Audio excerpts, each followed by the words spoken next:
Bismillahirrahmanirrahim. Now this is our fourth lecture and last lecture from chapter number 1, Introduction to Biopharmaceutics and Pharmacokinetics. What we were discussing pharmacokinetic models or compartment models in pharmacokinetic. So now we will elaborate it more. Understanding how drugs move through the body requires sophisticated mathematical model that simplify complex biological process. तो जो भी drug की movement है inside the body उसके लिए sophisticated mathematical model apply कर रहे हैं, जिससे क्या होता है कि जो कॉम्प्लेक्स बायोलॉजिकल प्रोसेसेस हैं वो सिंप्लीफाई हो जाते हैं. Compartment model represents the body as interconnected tanks or compartment that communicate with each other, providing a framework for predicting drug behaviour in various tissues and organs. जैसे कि पिछले lecture में मैंने बताया था कि बॉडी को हम कंसिडर कर देते हैं कि या तो whole body is a single compartment and single tank, या फिर बॉडी के अंदर जो जो ब्लड सप्लाई की बेस पर जो डिफरेंट साइड्स हैं उनको हम डिफरेंट कंपार्टमेंट्स में डिवाइड कर देते हैं.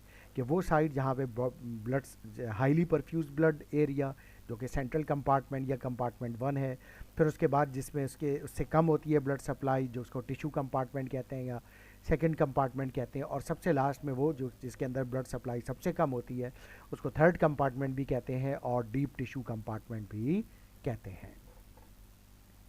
नाउ की कैरेक्टरिस्टिक्स क्या हैं कंपार्टमेंट की. A compartment is not a real physiologic or anatomic region but represents a tissue or group of tissue with similar blood flow and drug affinity. जैसे मैंने बताया था कि ये कोई कोई ऐसी बाकायदा बाउंड्री लाइन नहीं है बॉडी के अंदर कि ये यहाँ से बाउंड्री लाइन के इधर जो है 1 कंपार्टमेंट है, यहाँ 2 है, यहाँ 3 है, बल्कि ये क्या है based upon the blood flow or drug affinity, यानी within each compartment drug is considered uniformly distributed through rapid homogeneous mixing. और हर कंपार्टमेंट में ड्रग जो होगी वो यहाँ पे जो ब्लड सप्लाई होगी और वहाँ पर उस बॉडी फ्लूइड में उस कंपार्टमेंट के बॉडी फ्लूइड में यूनिफॉर्मली और होमोजेनियसली मिक्सअप होगी.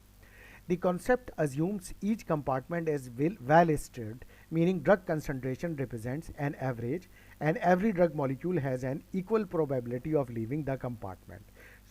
So rate constant describe drug entry and exit processes. तो कॉन्सेप्ट ये है कि ड्रग जिस जगह पे भी जाएगी बॉडी में, जिस कंपार्टमेंट में भी जा रही होगी, वहाँ पे वेल स्टिर्ड, वेल मिक्सड और वेल डिस्ट्रीब्यूटेड होगी और हर मॉलिक्यूल को बिल्कुल इक्वल चांस मिल रहा होगा कि वो उस कंपार्टमेंट में जाए, एंटर हो या उसको एग्जिट करे. इसी वजह से जो ड्रग की जो मूवमेंट है from one compartment to another compartment that can also be calculated, जिसको हम rate constant from different compartment वो भी कहते हैं और that can also be calculated. Now model fundamentals, reversible communication, open model and linear assumption. ये क्या चीज़ है? अच्छा, मॉडल फंडामेंटल्स क्या है? First of all reversible communication means compartments connect and exchange drugs reversibly with each other. यानी जैसे for example compartment 1 से ड्रग कंपार्टमेंट 2 में गई, फिर वापस 2 से 1 में भी आ सकती है. इसी तरीके से 1 से 3 में गई या 2 से 3 में गई तो वापस भी 3 से 1 या 3 से 2 में जा सकती है. It is an open system, drug can be eliminated from the system entirely. This is another property of this model.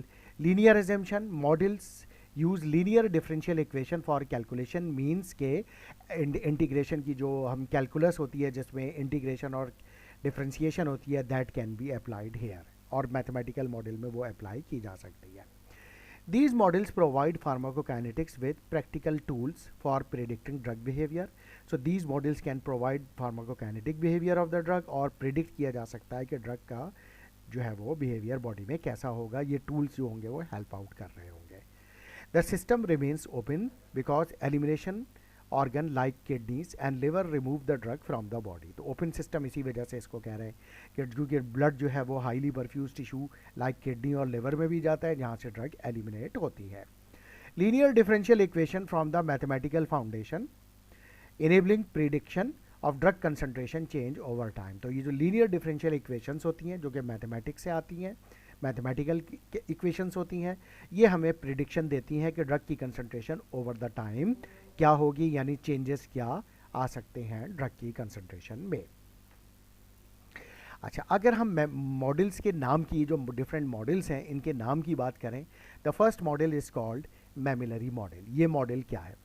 The mammillary model stand as the most common compartment model in pharmacokinetic. तो ये बहुत commonly used compartmental model है।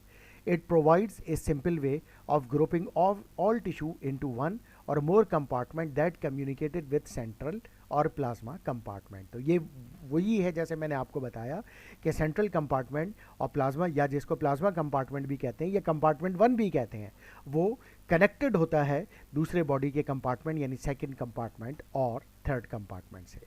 This structure resembles satellite orbiting around a central hub, making it intuitive for understanding drug distribution pattern। तो ये एक central compartment है और satellite है जिसके सराउंडिंग में बॉडी के डिफरेंट हब्स या कंपार्टमेंट मौजूद हैं जो इससे कनेक्टेड है, और इसी सेंट्रल कंपार्टमेंट से ड्रग जो है वो दूसरे कंपार्टमेंट में जाएगी और वहाँ से वापस भी सेंट्रल कंपार्टमेंट में आएगी।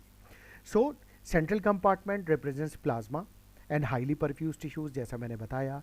टिश्यू कंपार्टमेंट सेकंड कंपार्टमेंट है। Drug move to and from tissue compartment to the central compartment. Drug entry added directly to the central compartment, like IV bolus आपने ड्रग दी इंट्रावेनस तो वो वेन के जरिए सीधी सीधी फर्स्ट कंपार्टमेंट या सेंट्रल कंपार्टमेंट में चली गई। एलिमिनेशन जो होगा again occur from central compartment via organ, क्योंकि जो मेन एलिमिनेटिंग ऑर्गन है like liver and kidney, they are actually inside central compartment. तो इसी वजह से जो है वो एलिमिनेशन जो होगी वो ज़्यादातर सेंट्रल कंपार्टमेंट से होगी। Now one compartment open model or one compartment model. Basic structure. The simplest mammillary model contain only a central compartment where drug is both added and eliminated. यानी जो सेंट्रल कंपार्टमेंट है, जो one compartment model क्या कहता है कि drug जो होगी वो सेंट्रल कंपार्टमेंट में एंटर हुई, अपना इफेक्ट प्रोड्यूस किया और फिर वहाँ से मेटाबोलाइज होकर एलिमिनेट हो गई। This compartment represents plasma and highly perfused tissue that rapidly equilibrate with the drug. तो ये कंपार्टमेंट, इसमें कौन कौन से ऑर्गन शामिल हैं? वो वाले ऑर्गन जिसमें प्लाज्मा या ब्लड जो होगा वो हाईली परफ्यूज होगा, यानी बहुत ज़्यादा जिसमें ब्लड सप्लाई होगी वहाँ। तो ये इसका मतलब ये हुआ कि ड्रग की डिस्ट्रीब्यूशन जो होगी वो प्लाज्मा में होगी और उन ऑर्गन्स में होगी जिनमें ब्लड सप्लाई बहुत ज़्यादा यानी हाईली परफ्यूज्ड है। When an intravenous dose enter directly into the central compartment, elimination occur from the same compartment because elimination organ like kidney and liver are well perfused tissues. जैसा मैंने पिछली slide में भी बताया था कि elimination at the same time start इसलिए हो जाएगी क्योंकि ड्रग जो होगी वो फ़ौरन ही क्योंकि एलिमिनेटिंग ऑर्गन के पास पहुंच जाएगी जो कि मेन एलिमिनेटिंग ऑर्गन लिवर और किडनी है, और ये भी वो ऑर्गन हैं जो कि वेल परफ्यूज्ड हैं यानी हाईली परफ्यूज टिश्यूज़ हैं जहाँ ब्लड सप्लाई बहुत ज़्यादा होती है। The model used pharmacokinetic rate constant represented by the letter K to describe these processes. जो एलिमिनेशन होगी उसको K से रिप्रेजेंट किया जाएगा जो कि फार्माकोकाइनेटिक पैरामीटर एक इम्पॉर्टेंट पैरामीटर होगा, क्योंकि इसी की बेस पर फिर हम आगे ड्रग की हाफ लाइफ भी डिटरमिन कर सकते होंगे। हाफ लाइफ डिटरमिन हो गई तो ड्रग की डोज भी डिटरमिन की जा सकती होगी। टू कंपार्टमेंट की बात करें तो central compartment plasma and highly perfuse tissues, transfer होगा ड्रग्स मूव्स बायो डायरेक्शनली और बाई डायरेक्शनली मीन्स के दोनों डायरेक्शन में रिवर्सिबल, यानी कंपार्टमेंट 1 से कंपार्टमेंट में 2 में गई और 2 से वापस 1 में आएगी। जो सेकंड कंपार्टमेंट है two compartment that is also called tissue compartment, that is less perfuse tissues. जैसे हमने सेंट्रल कंपार्टमेंट को पिछली स्लाइड में कहा था कि ये हाईली परफ्यूज है, उसके मुकाबले में जो लेस परफ्यूज है वो टिश्यू कंपार्टमेंट या सेकेंड कंपार्टमेंट है। This expanded model introduces a tissue compartment that connects to the central और plasma compartment। तो ये जो second compartment है ये tissue compartment है, ये connected है central या plasma compartment से। Drug can move between these compartments in both direction, creating a more realistic representation of distribution. Compartment 1 represents the plasma or central compartment, while compartment 2 represents the tissue compartment जिस पे हम already पहले भी बात कर चुके हैं। The bidirectional movement allow for more accurate prediction of drug behaviour over time.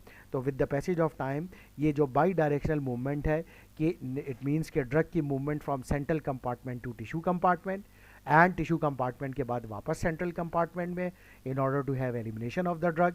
इस प्रोसेस में जो है वो फार्मास्यूटिकल फार्माकोकाइनेटिक कैलकुलेशन होगी और ड्रग के बिहेवियर को जो भी हमें डिटरमिन करना है वो हम कैलकुलेट करके ईजिली डिटरमिन कर सकते हैं और पेशेंट के लिए ऑप्टिमाइज डोजिंग रेजिमेंट भी साथ में डिटरमिन कर सकते हैं। Model visualization function, equation development, visual representation and parameter identification.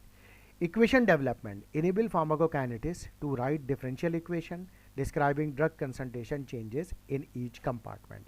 तो जो हम differential equation मालूम करेंगे तो हर टाइम पे हम ये मालूम कर सकते हैं या with the passage of time हम ये मालूम कर सकते हैं कि ड्रग की कंसंट्रेशन किस कंपार्टमेंट में कितनी होगी और कितनी देर रहेगी, फिर कितनी देर के बाद वो कंसंट्रेशन चेंज हो जाएगी, तो उसमें क्या चेंजेस हो सकते हैं। Visual representation provides clear visual representation of rate processes and drug movement patterns, क्योंकि जो ड्रग की मूवमेंट है from one compartment to another compartment, उसके भी रेट कांस्टेंट हम कैलकुलेट कर सकते हैं।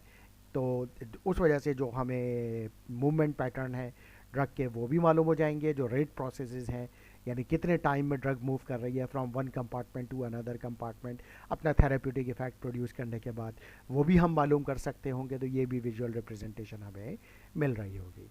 Parameter identification shows how many pharmacokinetic constants are necessary to describe the processes adequately।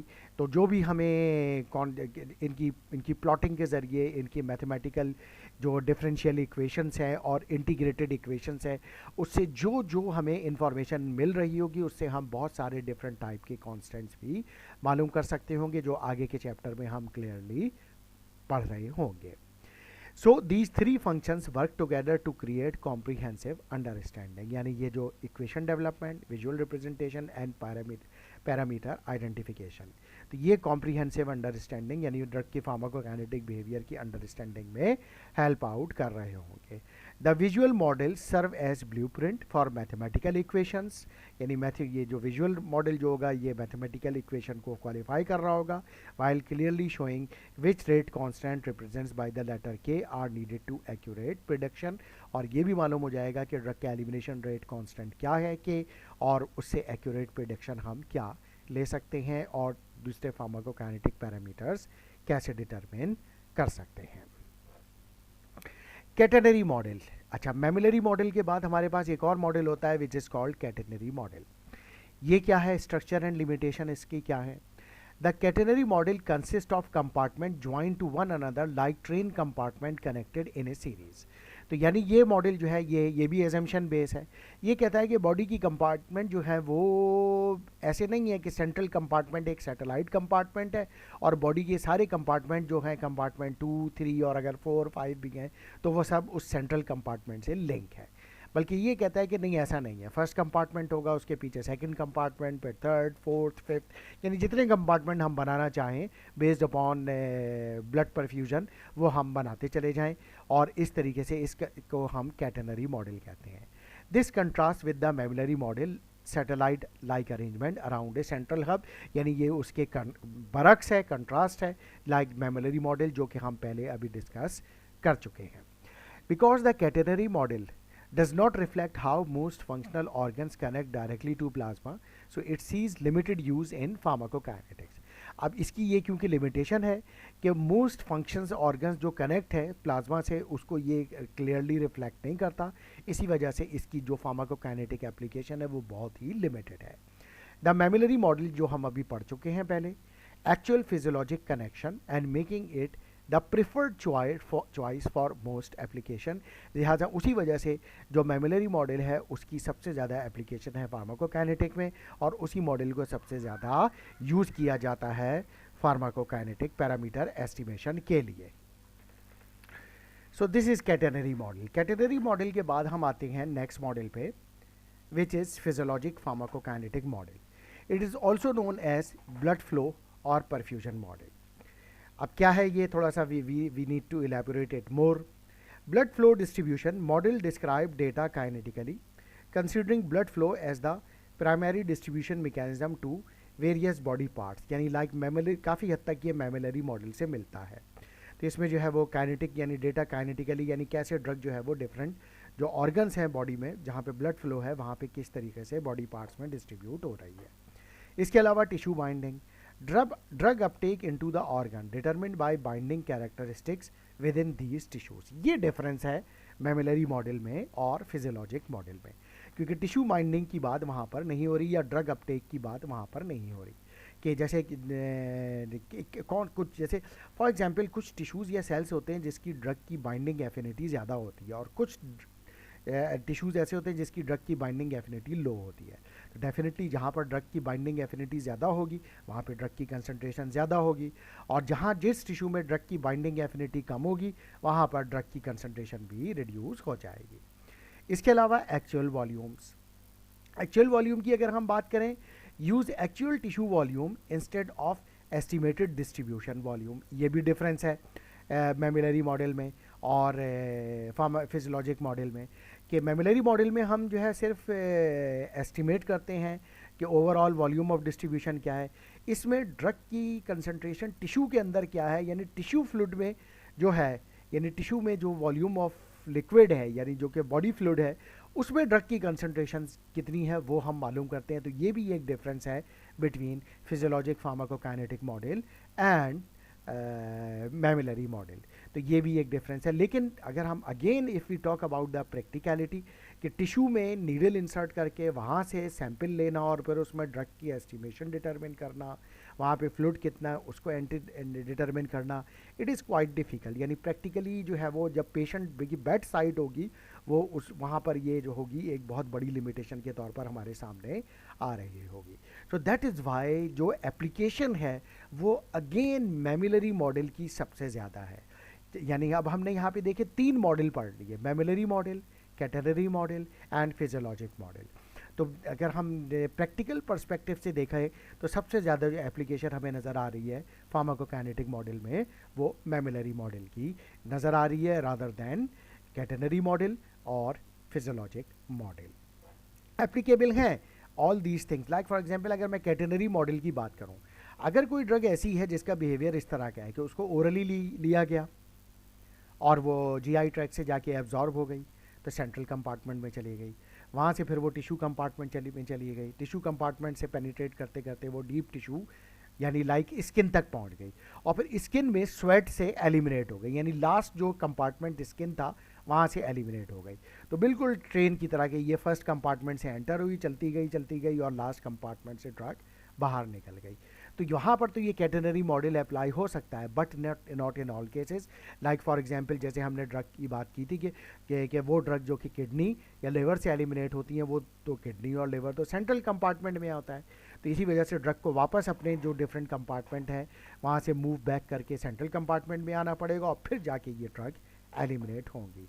तो उस वजह से वहाँ पर फिर उस सिचुएशन में फिर हमें ये जो मेमिलरी मॉडल है इसको अप्लाई करना पड़ेगा। तो ये जो डिफरेंसेस होंगे कैटेनरी मॉडल के, तो अगेन एप्लीकेशन है कैटेनरी मॉडल की, लेकिन मैंने जैसे अभी आपको बताया कि वो ड्रग जो ओरली ली गई तो फर्स्ट कंपार्टमेंट में गई, वहाँ से पेनिट्रेट करके सेकंड, फिर वहाँ से थर्ड, डीप टिश्यू और फिर स्किन तक होती हुई स्किन से एलिमिनेट हो गई। तो ऐसी ड्रग जो इस प्रोसेस को फॉलो कर रही हैं वो दरअसल कैटेनरी मॉडल को फॉलो कर रही हैं, और फिर कैटेनरी मॉडल की फार्माकोकाइनेटिक कैलकुलेशंस को वहाँ पर अप्लाई किया जाएगा। इसी तरीके से जो फिजियोलॉजिक मॉडल है उसको आम तौर पे या तो एनिमल में अप्लाई किया जाता है टिश्यू कंसंट्रेशन के लिए, या फिर जब ड्रग की जो रिसर्च हो रही होती है तो वहाँ पर अगर ह्यूमन पे भी अप्लाई किया जा रहा है फिजियोलॉजिक मॉडल को, तो फिर वहाँ पर हम रिसर्च में ही उसको सिर्फ अप्लाई करते हैं। जबकि जो पेशेंट की जो बेड साइड होती है, यानी हॉस्पिटल की जो साइड होती है, क्लिनिकल साइड होती है, वहाँ पर मेमिलरी मॉडल की जो है वो एप्लीकेशन होती है। Now what are advantages of physiologic model? Physiologic model के एडवांटेजेस क्या हैं? First of all realistic prediction, so potentially predict realistic tissue drug concentration that traditional 2 compartment model can not achieve. क्योंकि देखें जो मेमिलरी मॉडल है, चाहे वो 1 compartment, 2 compartment या 3 कंपार्टमेंट की बात कर रहा है, उसमें हम सैंपल जो लेते हैं वो ब्लड से लेते हैं यानी सेंट्रल कंपार्टमेंट से, और उसी से प्रिडिक्ट करते हैं कि टिश्यू में ड्रग की कंसंट्रेशन क्या होगी। हो सकता है टिश्यू में ड्रग की कंसंट्रेशन उससे थोड़ी सी ज़्यादा हो या कम हो, तो फिर उसमें ये एक ड्रॉबैक है मेमिलरी मॉडल में कि टिश्यू में जो रियलिस्टिक कंसंट्रेशन है ड्रग की वो नहीं मालूम होती। जबकि फिजियोलॉजिक मॉडल में टिश्यू ये में ड्रग की, क्योंकि में लेते ही टिश्यू सैंपल हैं, तो इसी वजह से ड्रग की एक्चुअल कंसंट्रेशन हमें मालूम हो जाती है। इसके अलावा pathophysiologic concentration account for variation in blood flow, tissue size and drug tissue blood ratio due to disease state हो या डिजीज स्टेट ना भी हो तो blood flow, tissue size vary कर रहे होते हैं और ब्लड फ्लो रेशो भी वेरी कर रहा होता है डिफरेंट टिश्यू। तो जैसे हमने बात की कि वो ऑर्गन जिनमें ब्लड सप्लाई ज़्यादा है वहाँ पे ड्रग की डिस्ट्रीब्यूशन ज़्यादा होगी, और जहाँ पे ड्रग की सप्लाई, ब्लड सप्लाई कम है वहाँ जो डिस्ट्रीब्यूशन है वो भी कम होगी। तो पैथोफिजियोलॉजिक कंसिडरेशन, अगर डिजीज़ की वजह से कोई टिश्यू में चेंज आ रहा है तो फिर वो भी हमें एक्चुअली पता चल जाएगी। ये भी एडवांटेज है फिजियोलॉजिक मॉडल का। इसके अलावा comprehensive analysis, each tissue volume must be obtain and drug concentration describe individually, क्योंकि टिश्यू का वॉल्यूम हमें मालूम हो जाता है तो हर टिश्यू में ड्रग की कंसंट्रेशन डिस्क्राइब की जा सकती है इंडिविजुअली, जो कि मैमिलरी मॉडल में और कैटेनरी मॉडल में मालूम नहीं की जा सकती। So these models recognize that blood flow, tissue size and drug tissue blood ratio vary due to pathophysiologic condition, जैसा कि हमने यहाँ पे अभी बात की। By taking these variation into account, physiologic pharmacokinetic model provide more accurate prediction for patient with compromised organ function and altered circulation। तो इस वजह से अगर वो पेशेंट, अगर किसी पेशेंट की जो किडनी फंक्शन, लिवर फंक्शन या और बॉडी के दूसरे फंक्शन वो कॉम्प्रोमाइज़ है, लाइक पेशेंट हार्ट फेलियर में जा रहा है, तो फिर जो फिजियोलॉजिक मॉडल होगा वो ड्रग की कंसंट्रेशन की ज़्यादा एक्यूरेट इंफॉर्मेशन देगा। But again problem is that is practical implication that to collect the drug concentration from the tissue, क्योंकि देखिए टिश्यू में आपको बार बार डिफरेंट टाइम पर नीडल इंसर्ट करनी पड़ेगी जो कि बहुत ही पेनफुल प्रोसेस होगा। That is why it has practical limitation. तो उस वजह से इसकी जो प्रैक्टिकल लिमिटेशन होने की वजह से इसको बहुत ज़्यादा यूज़ नहीं किया जाता। Thank you very much.